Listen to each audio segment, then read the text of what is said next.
दोस्तों आप लोग देख रहे हैं प्रो वाइन्स 1 मिलियन। तो फिर से एक बार स्वागत है प्रो वाइन्स 1 मिलियन में। तो जी हाँ दोस्तों, आप सबको बता दें कि खेसारी लाल यादव का कल इवेंट था गाने का, जो नए वाला सॉन्ग आया था अन्नपूर्णा फिल्म से, उसी का इवेंट था। इवेंट में लोग क्या कुछ बोले खेसारी लाल यादव, उनके आवाज़ में आप लोग सुन सकते हैं। अमीर गरीब होता है, हम गरीब हैं, अमीर बनने की क्षमता है और हमारी ताकत हमारी गरीबी है। इसीलिए कोशिश है, प्रयास है, और आप जैसे लोगों का प्यार आशीर्वाद अगर खेसारी के साथ है तो मैं अपने आप को बहुत सौभाग्यशाली समझता हूँ कि मैं ऐसे धरती पे जन्म लिया जहाँ पे इतने प्यार करने वाले लोग हैं, हमारे भोजपुरी भाषा के लोग, जो कि हमें अपने दिल दिमाग हृदय गुर्दा कहाँ कहाँ नहीं रखते हैं।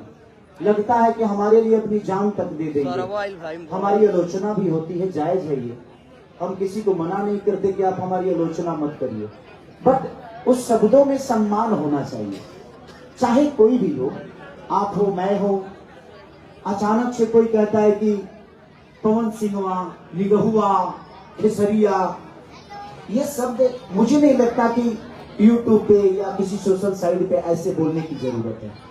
आपको लगता है कि मैं आपका बड़ा भाई हूं तो प्लीज आप बड़े भाई की तरह ही मुझे सम्मान देकर मेरी आलोचना करिए, बट एक सम्मान आप मेरा नहीं बल्कि मुझे लगता है कि उस शब्द से आप खुद का सम्मान करें।